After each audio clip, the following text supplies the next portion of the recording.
وعلى آله وصحبه أجمعين. سبحانك لا علم لنا إلا ما علمتنا إنك أنت العليم الحكيم. وقال رب اشرح لي صدري ويسر لي أمري واحلل عقدة من لساني يفقه قولي.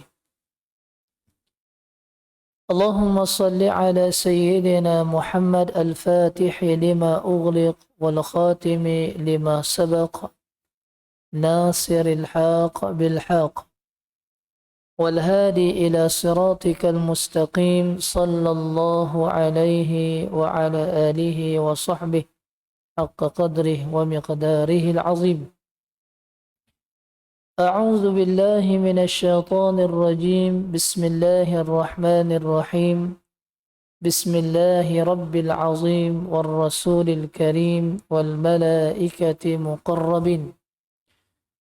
الصلاة والسلام عليك يا سيدي يا رسول الله.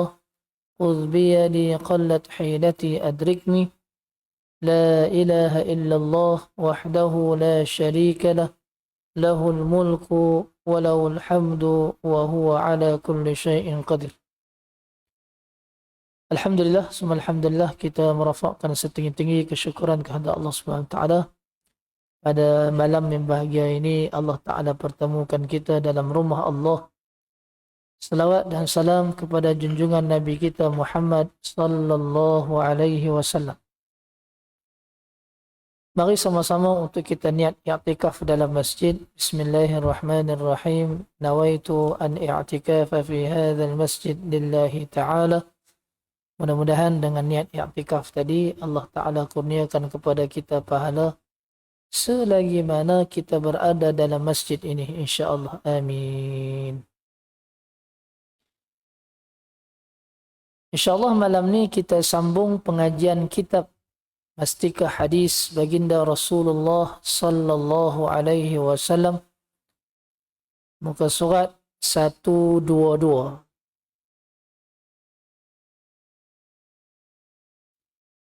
Muka surat 122. Maksudnya kita dah bahas tentang hadis ini. Maksudnya tak perlu kot kita masuk hadis yang ke 2127. Hadis yang kedua, muka surat 127.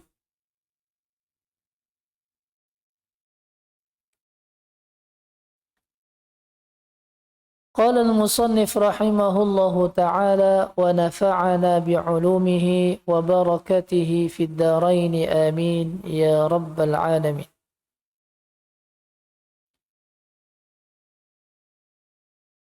Kita masih lagi dalam bab yang pertama, beriman kepada Allah, iaitu salah satu di antara rukun iman. Rukun iman ada 6. Percaya pada Allah, percaya pada Rasul, percaya kepada kitab, percaya pada malaikat, percaya pada hari kiamat, dan percaya kepada qada dan qadar. Keenam rukun iman ini wajib kita percaya, dan ianya ialah untuk menguatkan keyakinan, keimanan kita kepada Allah Subhanahu wa Ta'ala.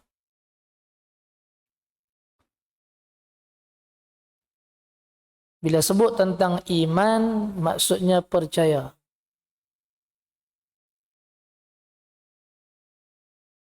Bila sebut tentang iman, percaya. Memberi maksud percaya tidak perlu kaji. Hanya percaya dari sudut hati kita. Perlu kaji ke? Tak perlu kaji. Percaya pada Allah, maknanya tak perlu kaji pun. Betul ke Allah ada ni? Tak perlu kaji. Bila sebut percaya, percaya. Di sana ada 3 elemen penting untuk kita percaya. Percaya dari sudut hati, percaya dari sudut lidah, percaya dari sudut perbuatan. Ingat. Nah, bila sebut iman, percaya, dia bukan sekadar hati. Lidah pun kena sebut. Perbuatan pun mengiyakan apa yang kita percaya. Allah SWT. Sebagai contoh, kita percaya pada Allah. Maka hati kita sebut, kita percaya adanya Tuhan, adanya Allah. Kemudian di lidah, macam mana di lidah? Kita akan menyebut adanya Allah. Di lidah kita sebut adanya Allah, bukan sekadar hati saja. Kita mengakui dengan lidah adanya Allah. Kemudian yang ketiga, perbuatan. Macam mana percaya pada Allah dari sudut perbuatan? Iaitulah melaksanakan apa yang diperintahkan oleh Allah. Allah suruh kita zikir, kita berbuat amalan zikir. Allah suruh kita semayang, perbuatan kita melakukan semayang.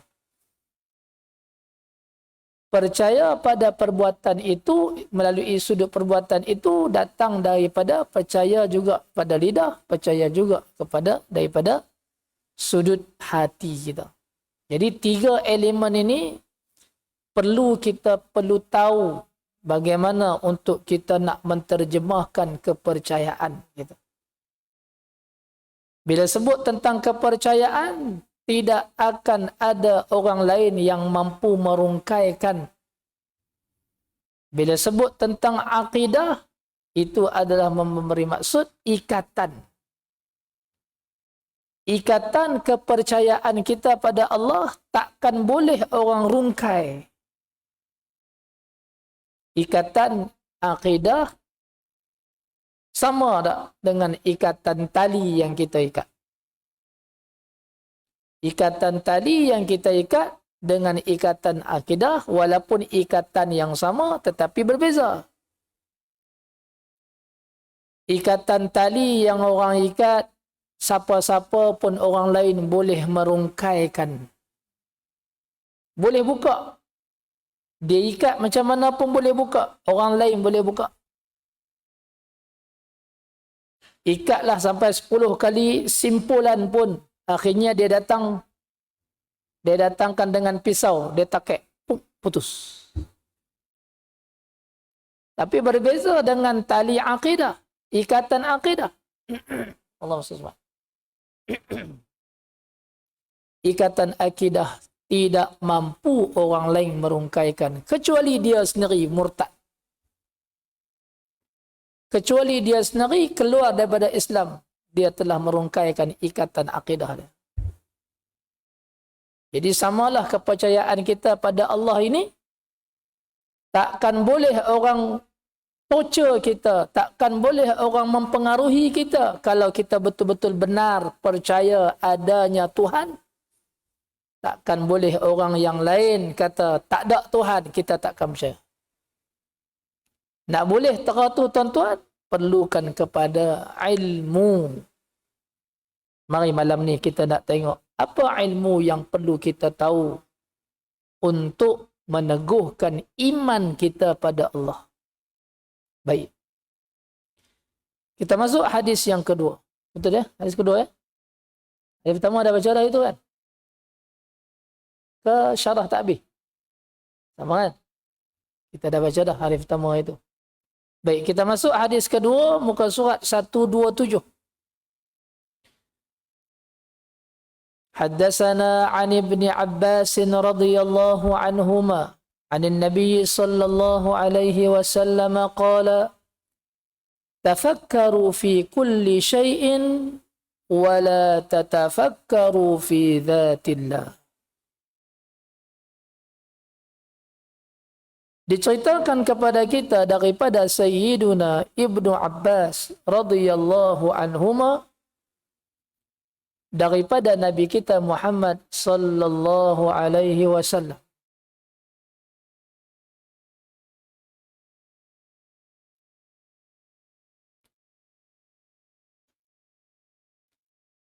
Daripada Nabi kita Muhammad sallallahu alaihi wasallam sabdanya, fikirkanlah mengenai segala apa jua yang diciptakan Allah, tetapi janganlah kamu memikirkan tentang zat Allah. Ini di antara cara untuk kita kenal Tuhan. Kita meyakini dalam hati kita tentang Tuhan. Nabi kata, Nabi suruh kita fikir apa yang Allah Ta'ala cipta ni. Allah Ta'ala cipta manusia, Allah Ta'ala cipta tumbuh-tumbuhan, Allah Ta'ala cipta haiwan, Allah Ta'ala cipta cakrawala. Nabi suruh kita fikir apa yang Allah Ta'ala cipta untuk apa? Untuk memberi gerun dalam hati kita hebatnya Tuhan.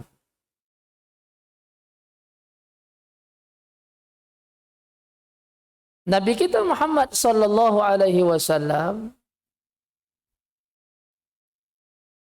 apabila Nabi suruh untuk kita fikir tentang kejadian yang dijadikan oleh Allah supaya kita bertambah iman, memikirkan apa sahaja yang ada dalam yang kita nampak, yang kita rasa, yakinlah bahawa itu Tuhan buat. Bukan manusia buat. Sehebat mana teknologi yang manusia buat, semuanya kepakaran itu Allah yang bagi. Allah senang. Kepakaran yang ada pada manusia, Allah yang memberikan buah fikirannya. Dan Allah mengizinkan terjadinya. Cuma yang mungkin kita silap faham ialah kenapa Allah bagi pada semua. Orang Islam pun Allah bagi, orang bukan Islam pun Allah bagi. Itulah dia sifat Allah Ar-Rahman Ar-Rahim. Pengasih dan penyayang. Kata ulama, Ar-Rahman Ar-Rahim. Ar-Rahman, kasih sayang Tuhan meliputi orang bukan Islam. Orang Islam dan orang bukan Islam.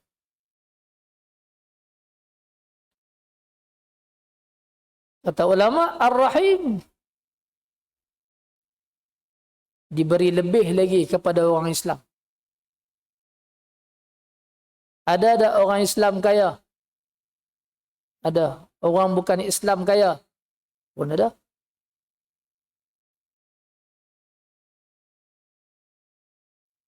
Sifat kasih sayang Tuhan kepada semua makhluk Tuhan. Hatta kepada semut yang kecil pun ada rezeki yang ditetapkan oleh Tuhan. Subhanallah. Allahumma salli ala sayyidina Muhammad. Allahumma salli ala sayyidina Muhammad. Cerita tentang Ibrahim bin Adham, seorang sultan di zaman dia, raja. Ibrahim bin Adham, tonton cek dalam Google, Ibrahim bin Adham. Dulunya dia menjadi raja sebelum dia menjadi seorang guru yang sufi, seorang guru yang hebat. Dia seorang raja pemerintah. Satu hari dia memburu bersama dengan tentera dia. Tiba-tiba waktu nak makan, gaya nak ambil roti makan, tiba-tiba ada burung menyambar roti yang dia nak makan. Sempat masuk lagi dalam mulut? Tak sempat.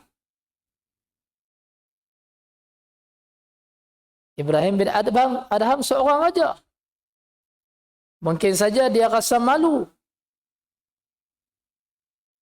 Roti dia itu diambil oleh burung. Diperhatikan oleh tenteranya. Akhirnya dia angkas bangun, ambil kenderaan haiwannya, berlari dan menuju ke arah burung yang terbang tadi. Sampai burung tu masuk hutan, dia masuk. Tiba-tiba nampak burung tu berhenti satu tempat, dia pun pergi. Tiba-tiba dia terkejut. Ada seorang lelaki diikat kakinya, diikat tangannya. Burung tu datang, duduk atas bahu, bagi makan roti pada orang lelaki tadi.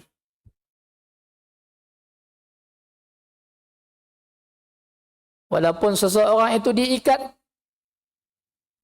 kaki dan tangan, tapi rezekinya dijamin oleh Allah. Mungkin kita kata, burung tu ikut yang pandai. Tidak. Allah yang memberi ilham pada burung tu untuk beri makan pada dia.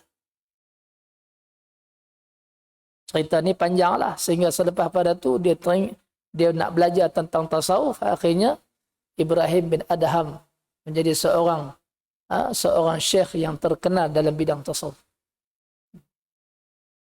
Dia dah berhenti. Dia letak jawatan. Tak mau jadi raja. Nak mengaji. Nak beramal soleh saja lepas pada tu. Kerana apa?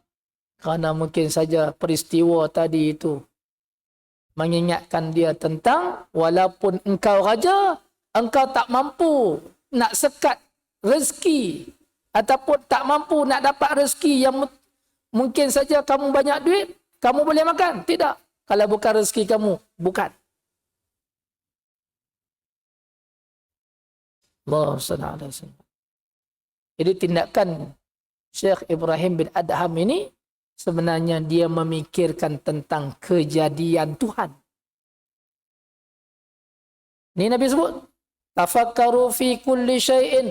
Hendaklah kamu fikirkan apa yang diciptakan oleh Allah.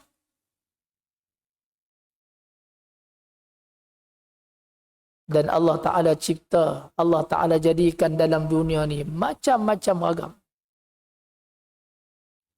Kita tengok alam kita, alam Melayu, alam manusia. Alam manusia lah kita sebut. Alam manusia satu je. Yang kedua, alam jin. Ada lagi tak alam lain?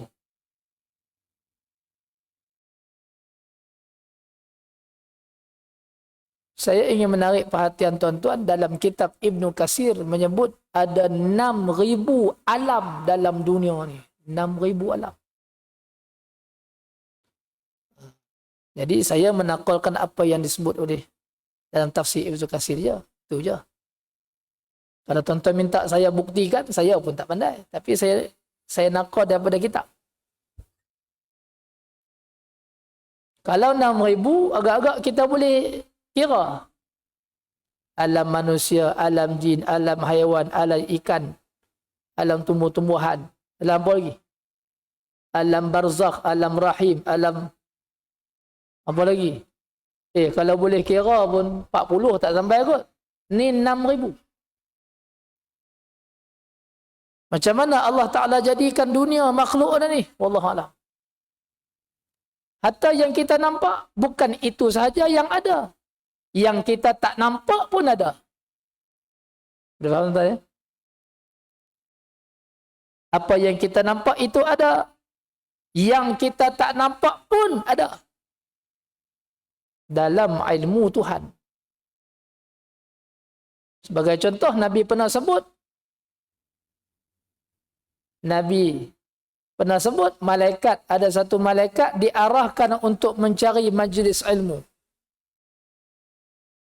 Kemudian malaikat tu jumpa majlis ilmu, dikehendaki dia turun dan dia memberi rahmat pada orang yang berada dalam majlis ilmu. Maknanya di sini adanya malaikat. Nampak malaikat? Tak nampak. Walaupun saya nampak kosong, tapi mungkin ada malaikat. Kan? Alam jin. Ada seorang tu pesakit, dia sakit. Pergi jumpa perawat. Perawat kata dalam tubuh dia ada 80 jin dalam badan. Macam mana dia kira? Wallahualam. Dimensinya tak sama, tuan-tuan. Alam jin tu walaupun zaman macam kita, tapi dimensinya tak sama. Dalam tandas beribu-ribu, berkampung dalam tandas. Kadang kan dalam tandas kita kecil je, tapi dianggap itu kampung.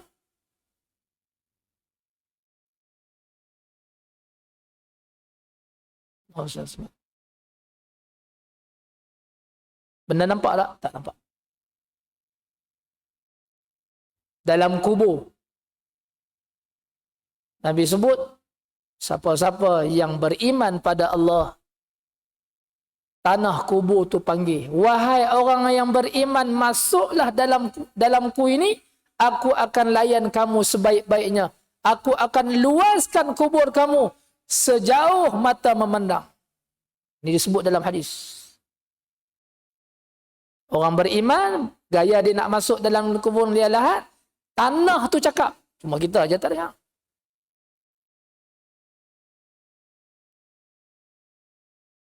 Tuan-tuan boleh bayang, kubur yang kecil yang kita hantar jenazah masuk tu, kita nampak kecil. Tapi dimensi alam kubur luas. Sehingga nampak jauh mata memandang. Luasnya. Akal kita tak boleh fikir. Luahnya tu, kena kubur sebelah kot. Wallahualam. Dimensinya lain. Alam dunia, alam barzakh. Subhanallah. Banyak dah ulama-ulama kita minta doa pada Allah. Ya Allah, aku di dunia banyak semayang. Ya Allah, masukkanlah aku dalam kubur esok. Aku jenis orang yang selalu semayang. Anak murid dia mimpi satu malam tok guru dia sembahyang dalam kubur. Oh.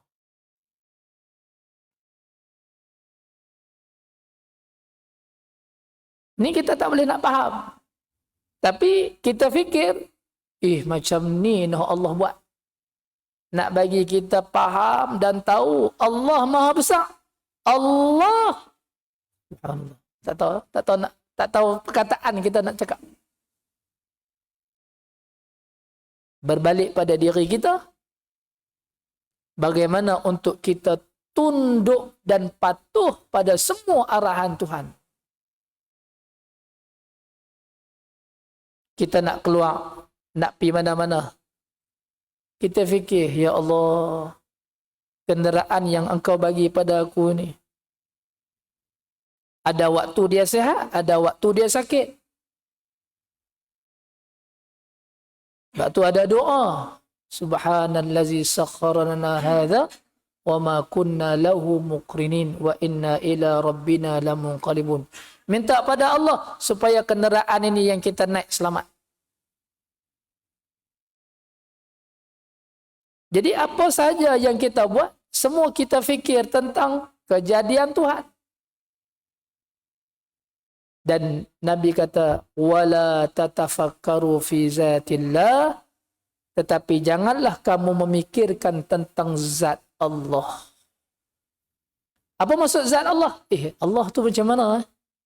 Tinggi ke? Besar ke? Tak perlu fikir. Sifatnya macam mana? Tak perlu fikir. Kalau fikir, tak lepas fikir.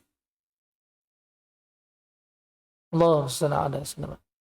Cukup kita fikir apa kejadian Allah membuatkan kita rasa Allah Maha Besar. Allah yang bersifat ketuhanan Tuhan tak ada lain, satu je. Sifat ketuhanan apa? Sifat ketuhanan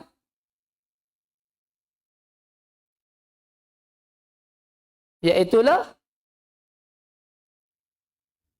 dia paling kaya,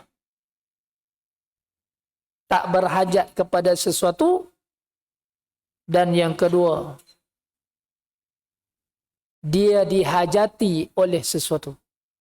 Itu sifat ketuhanan. Kita sebut dalam Al-Fatihah, Iyyaka na'budu wa iyyaka nasta'in. Apa maksud tu? Kepada kamu, ya Allah, aku menyembah, dan kepada kamu, ya Allah, Engkau, ya Allah, kami mohon pertolongan. Pertolongan hanya satu, dengan Tuhan. Tuhanlah tempat pertolongan, Tuhan tempat bergantung. Semua Tuhan.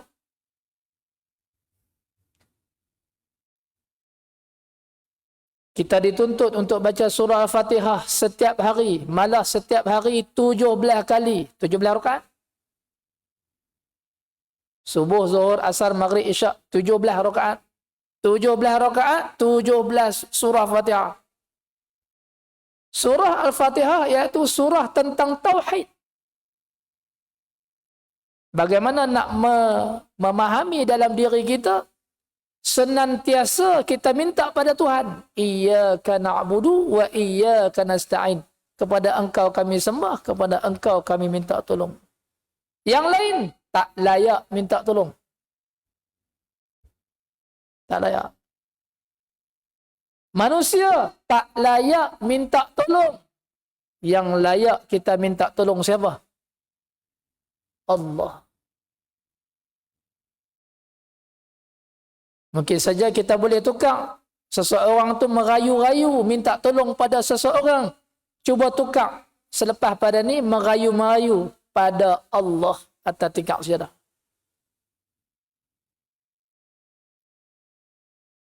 Allah sedang. Baik. Terus. Berbalik pada yang Nabi sebut tadi, Nabi kata, hendaklah kamu berfikir tentang apa yang dijadikan oleh Allah, dan janganlah kamu fikir tentang zat Allah. Ini cara untuk kita beriman pada Allah, rasa diri kita bertuhankan Allah. Terus, hadasana an Abi Zarrin radhiyallahu anhu, anin Nabi sallallahu alaihi wasallam qala, tafakkaru fi khalqillah, wa la tafakkaru fi zatillahi, fatahliku.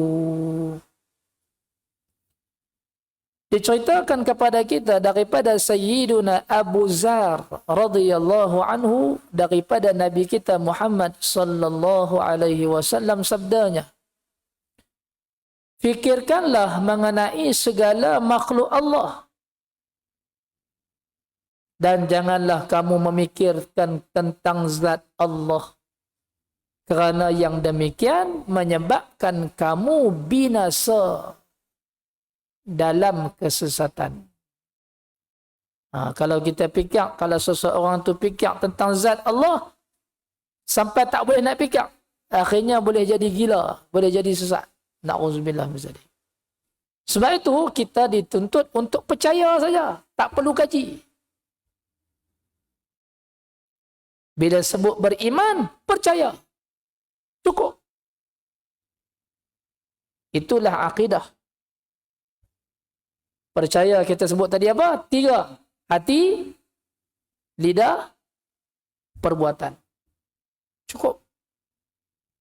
Kalau kita dapat bukti keagungan Allah daripada ilmu lain, contoh ilmu sains ke ilmu apa, bukti, itu mengukuhkan iman kita. Tak apa. Tapi tak perlu untuk kita pergi cari bukti. Tak perlu. Sebab iman ini maksudnya percaya saja. Allahu Akbar. Hadis yang seterusnya. An Ibn Umar radhiyallahu anhuma, an Nabi sallallahu alaihi wasallam qala, tafakkaru fi ala'illah wa la tafakkaru fillah. Diceritakan kepada kita daripada Sayyiduna Ibnu Umar radhiyallahu anhuma, daripada Nabi kita Muhammad sallallahu alaihi wasallam sabdanya, fikirkanlah mengenai segala nikmat Allah dan pemberiannya, dan janganlah kamu memikirkan tentang zat Allah. Sama kan macam di atas tu? Jom kita masuk sikit tentang syarahan dia.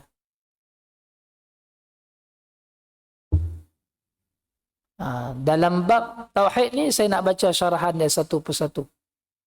Sebab contoh-contoh yang dia bagi sangat valid untuk kita faham. Allahumma salli ala sayyidina. Baik, 128 Hadis-hadis itu meskipun berlainan sedikit di antara satu dengan yang lain tentang lafaznya, tetapi sama sahaja maksudnya. Yaitu menyuruh tiap-tiap orang memikirkan segala kejadian dalam alam yang diciptakan oleh Allah Ta'ala dan pelbagai jenis nikmat yang telah dikurniakannya. Serentak dengan itu, baginda Nabi sallallahu alaihi wasallam melarang keras daripada memikirkan tentang zat Allah.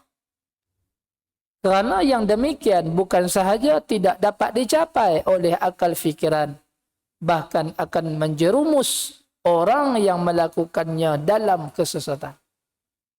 Demikian maksud hadis-hadis yang kita baca tadi. Soal ini jelas sekali kerana zat Allah Ta'ala adalah zat yang maha tinggi.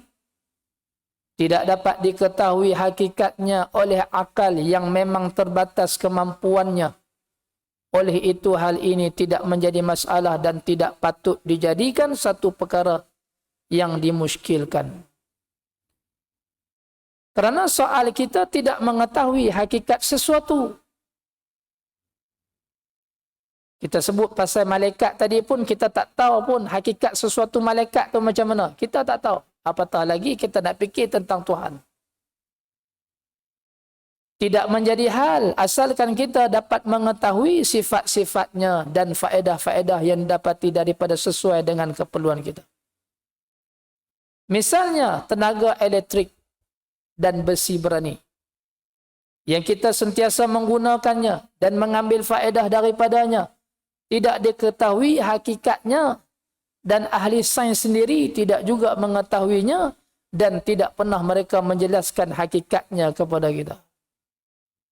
Macam, betul tak disebut tadi? Tentang elektrik. Elektrik itu, kita nak tahu hakikat elektrik itu macam mana. Susah juga nak terang. Orang yang pakar tentang elektrik pun dia nak terang, kita pun tak apa. Sampai akal kita. Sekali dia sebut tentang perkataan-perkataan yang sesuai, yang sinkronis dengan dia, kita pun tak faham. Kan? Cukup kita faham apa? Elektrik kita perlu, kita nak pasang kipas, pasang aircon untuk kita buat ibadat. Contoh. Cukup sekadar itu. Maka bagaimana seseorang hendak mengetahui hakikat zat Allah yang maha tinggi, yang tidak ada sesuatu pun yang menyamainya. Siapa pun tak tahu macam mana zat hakikat Tuhan. Jadi tak perlu nak bahas. Tak perlu nak fikir. Tak perlu nak kaji. Sedang banyak di antara benda-benda yang diciptakan Allah yang ada di sekeliling kita tidak juga diketahui hakikatnya oleh akal kita. Sekiranya seseorang itu cuba juga memikirkan tentang hakikat zat Allah yang tidak ada taranya itu, sudah tentu fikirannya memberi satu gambaran yang tidak benar dan tidak tepat dengan hakikatnya yang sebenar. Dan ini adalah buruk padanya, sebagaimana yang diterangkan oleh baginda Rasulullah sallallahu alaihi wasallam dalam hadis-hadis yang berikut yang tersebut. Kerana orang itu telah menggunakan akalnya pada bukan tempatnya. Syah. 4 minit. Dalam pada itu, akal dapat memberi keyakinan tentang wujudnya Allah Ta'ala dan tentang sebahagian dari sifat-sifat kesempurnaannya apabila dibuktikan oleh dalil-dalil akal yang jelas, yang nyata, manakala sebahagian lagi daripada sifat-sifat kesempurnaannya dapat diterima daripada Al-Quran atau hadis yang mutawatir. Hadis mutawatir itu maksudnya apa? Hadis yang berantai daripada Nabi sampai sahabat, sahabat sampai tabi'in, tabi'in sampai ulama, sampai kita sekarang, berantai. Baik, kita masuk sikit dalil akal yang membuktikan wujudnya Allah. Di antara dalil-dalil akal yang membuktikan wujudnya Allah Ta'ala dan ketinggian martabat wujudnya Allah ialah bahawa segala yang ada ini, nih apa yang ada nih, yang kita nampak nih, dunia, tumbuh-tumbuhan, haiwan, manusia, semuanya, bahawa segala yang ada ini, yakni selain Allah, adalah wujudnya baharu daripada tiada kepada ada. Contoh manusia sebelum kita sekarang umur 40 tahun. Sebelum 40 tahun ada? Tak ada. Daripada tiada kepada ada. Selepas umur 100 tahun, selepas umur 200 tahun, sampai satu masa Allah Ta'ala matikan daripada ada kepada tiada. Itu maksudnya sifat baharu. Hal ini diakui kebenarannya oleh akal. Percaya tak benda tu? Percaya. Mungkin tak jadi begitu? Mungkin. Dan juga kenyataan-kenyataan yang lahir. Jelasnya, tiap-tiap apa yang sah pada akal wujudnya terbahagi kepada dua martabat. Pertama, sesuatu yang wujudnya wajib ada, wajibul wujud. Yakni wujudnya itu memang hakikat zatnya, bukan disebabkan oleh yang lain. Yang kedua, sesuatu yang wujudnya mungkin ada, mungkinal wujud. Yakni yang wujudnya berpunca daripada yang lain. Sedang hakikatnya mungkin ada dan mungkin tiada. Dari sudut akal, kita boleh faham dua pembahagian. Satu, wujudnya kita nampak. Nampak tu tak kekal. Kita nampak benda tu takkan kekal. Ada waktu ketika dia akan hilang, akan mati, akan tak nampak daripada mata kita. Itu pembahagian yang kedua. Mumkinal wujud. Wujudul wujud, Allah. Allah ada, pasti ada. Mustahil tiada. Wajib ada. Tu kita pernah dengar lah. Perkataan-perkataan tu kita pernah dengar masa kita mengaji pondok dulu. Tutup guru kita. Allah itu ada. Wajib ada. Mustahil tiada. Kan? Buat dalam kitab-kitab kuning.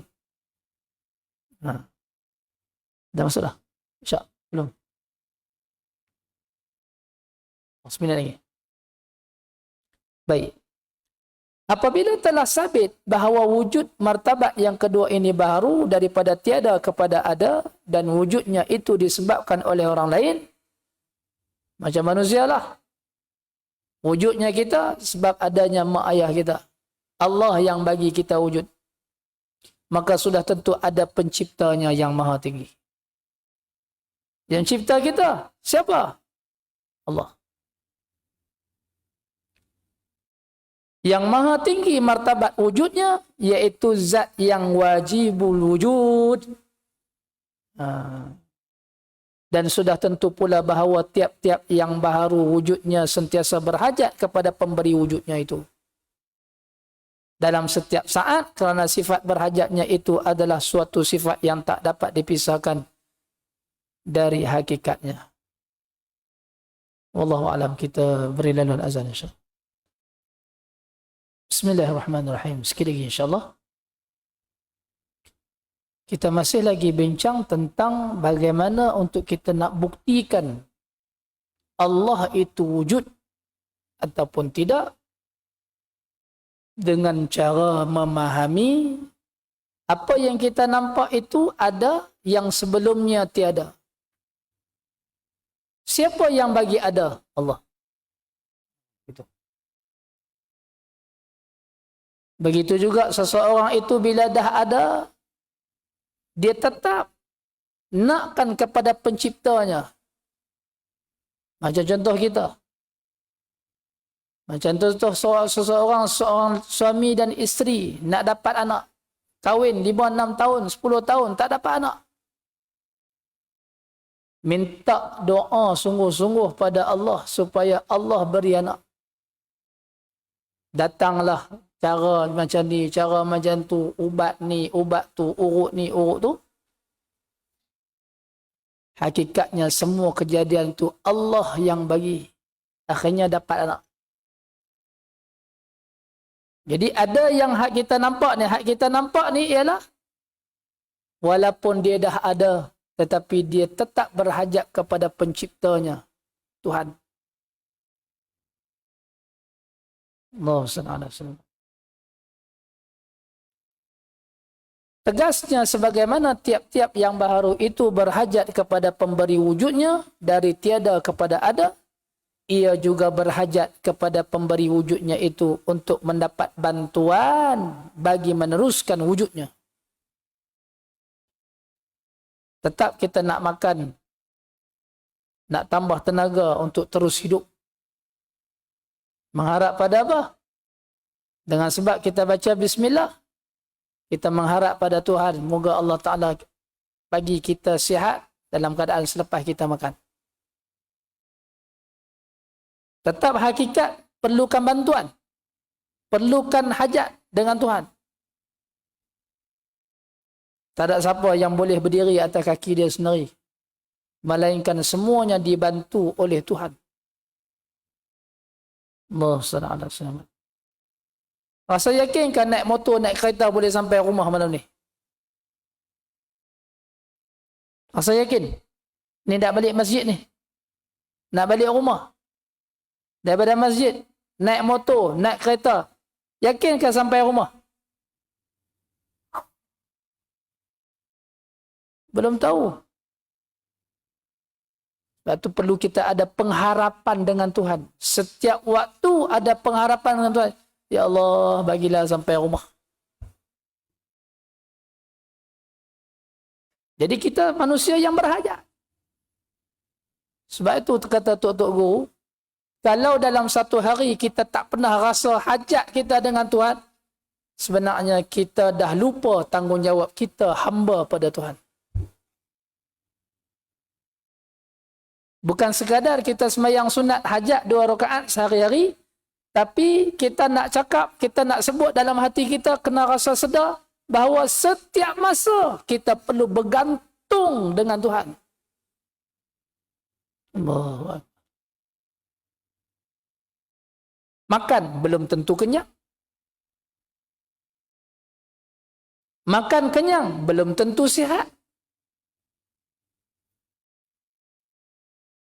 Habis adakah hanya sekadar begitu kita lakukan amalan kita tanpa pergantungan kita dengan Tuhan?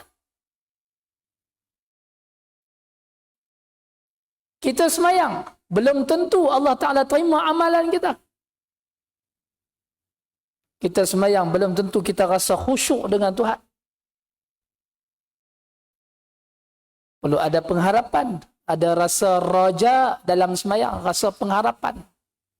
Ya Allah, terimalah ya Allah. Ya Allah, terpandanglah aku ya Allah. Pandanglah dengan rahmat-Mu ya Allah. Kita minta Allah pandang rahmat dengan kita. Apa maksud rahmat? Kasih sayang. Kita minta Allah pandang kita dengan rahmat, dengan kasih sayangnya. Hamba yang banyak dosa, hamba yang banyak buat salah. Semalam taubat dah, hari ini buat salah lagi. Banyak kerap kali kita buat pun tak rasa malu ke? Malu. Mengharap Allah Ta'ala ampun dosa. Nah, Allah SWT. Baik, habiskan sikit lagi.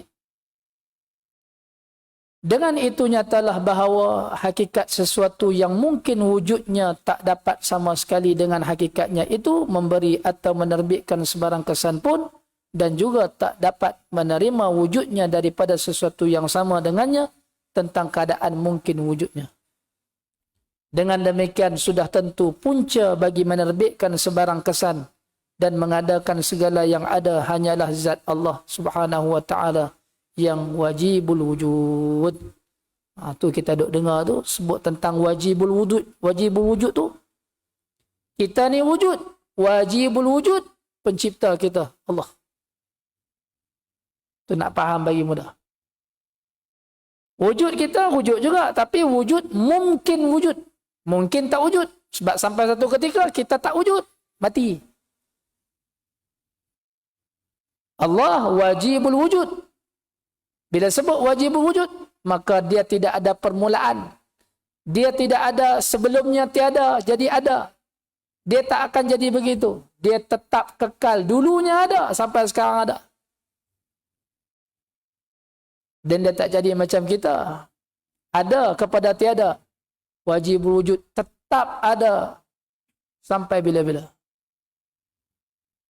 Apabila kita memahami akan hakikat wajibul wujud, maka sudah tentu kita dapat meyakini bahawa wujudnya itu adalah wujud yang hakiki. Allah tu wujud yang hakiki, tidak ada permulaan, tidak ada kesudahan, tidak ada sesuatu pun yang menyamai Tuhan.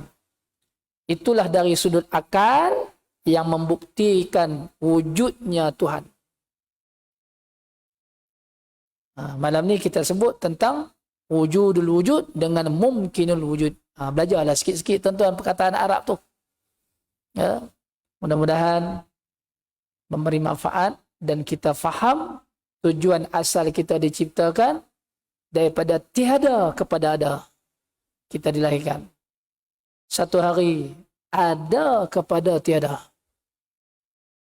Itulah sifat kita sebagai hamba, kejadian mungkinul wujud. Nampak kita wujud, ada satu hari mungkin saja tak wujud. Waktu tu kita akan berfikir tentang pencipta kita, iaitu wujudul wujud. Allah yang hakiki. Kita sangat-sangat mengharap pada dia. Dalam keadaan kita sihat, kita nak lagi sihat. Minta doa, kita nak lagi sihat. Dalam keadaan kita buat ibadat, kita nak lagi tambah ibadat. Dalam keadaan kita bersedekah, kita nak lagi sedekah. Begitulah pengharapan kita dengan Tuhan. Pergi mana-mana saja pun, bekalan kita Allah dalam hati kita. Jadi tak ada apa saja yang ada di depan kita, walaupun ada kuasa, kuasanya hanya sementara, satu hari takkan ada. Yang kuasa hanya ada pada Allah yang patut kita minta dan patut kita sembah. Wallahu subhanahu wa ta'ala alam. Cukup sekadar itu insyaAllah pada malam ini. Sempat kita baca 3 hadis. Muka surat 127, 128, 129. InsyaAllah kita sambung pada pertemuan akan datang. Bagaimana pula dalil akal yang membuktikan sifat-sifat kesempurnaan Tuhan. Kita belajar ni untuk mengukuhkan akidah kita dalam hati. Wallahu subhanahu wa ta'ala a'lam. Al-Fatihah. أعوذ بالله من الشيطان الرجيم بسم الله الحمد لله رب العالمين الرحمن الرحيم إياك نعبد وإياك نستعين بسم الله الرحمن الرحيم اللهم فقهنا في الدين وعلمنا تأويل واهدنا إلى صراطك المستقيم اللهم زدنا علما اللهم زدنا فهما فهم النبيين والصديقين والشهداء والصالحين وحسن أولئك رفيقا يا أرحم الراحمين وصلى الله وسلم عليه والحمد لله رب العالمين.